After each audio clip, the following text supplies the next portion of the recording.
सिंहस्थ सिंहस्थ।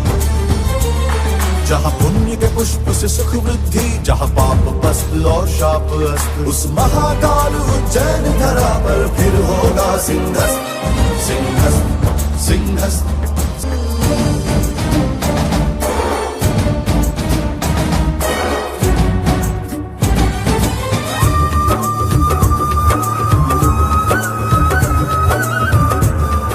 हमारे देश के सीनियर लॉयर डॉक्टर सुब्रमण्यम स्वामी भी संत आसाराम जी बापू के विषय में कई बार बोले। 80 साल के बुजुर्ग संत हैं, 3 साल से उनको जेल में रखा गया है, अभी तक आरोप सिद्ध नहीं हो पाया है। तारीख पे तारीख बढ़ाई गई है, कारण पॉक्सो एक्ट जो लगाया गया उसमें भी लड़की के बयान अलग हैं, उनके पिता के बयान अलग हैं। FIR दिल्ली में दर्ज हुई है, केस जोधपुर में है और लड़की रहने वाली शाहजहाँपुर की है। क्या लग रहा है आपको स्वामी जी?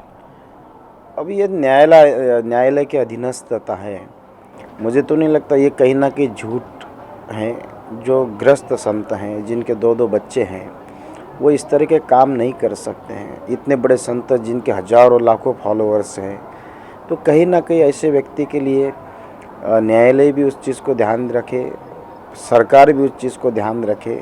किसी द्वेषतापूर्ण अगर कोई बात ऐसी हुई हो, अगर कई दफ़े उनके हाथ से ऐसा कुछ हुआ हो, जिसकी सरकार से ठेस पहुंची हो, तो निश्चित रूप से उसको जल्दी से जल्दी ध्यान में रखकर, मुझे नहीं लगता है कि आसाराम बापू किसी दोष उनके ऊपर साबित हो सकता है, वो भी निर्दोष होकर बाहर आएंगे। उनके पक्ष में मैं एक बात और बोलना चाहता हूँ स्वामी जी। आज से 5 साल पहले बोला गया कि उनके आश्रम में तांत्रिकी होती है, वो काला जादू करते हैं, बलि प्रथा होती है।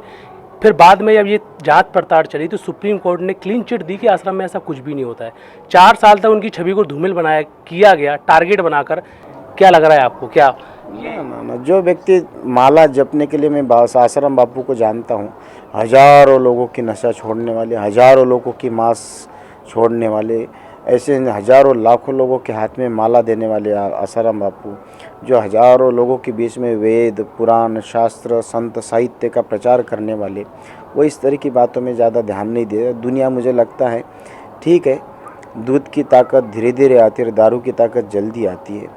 बापू की इतनी मेहनत करते हुए वापस बापू अच्छी तरीके से बाहर आकर समाज की अच्छी सेवा करेंगे, समाज को अच्छा संदेश देंगे। धर्म के लिए हमेशा उनका तन मन धन हमेशा जुड़ा हुआ है, इसलिए बापू निश्चित रूप से स्वस्थ होकर समाज की सेवा करते रहेंगे। और हमेशा जो मीडिया न्यूज़ बनाती है, वो कुत्ता जब आदमी को काटता है तो न्यूज़ नहीं बनाती, लेकिन आदमी जब कुत्ते को काटे तब न्यूज़ बनती है।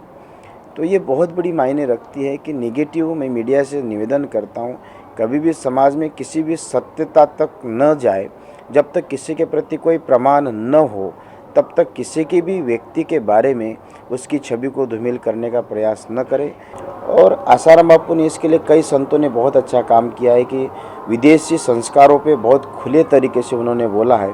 मुझे लगता है वो भी एक शिकार का कहीं ना कहीं उसी का कारण, एक षड्यंत्र का कारण आसाराम बापू बने हैं। मातृ पितृ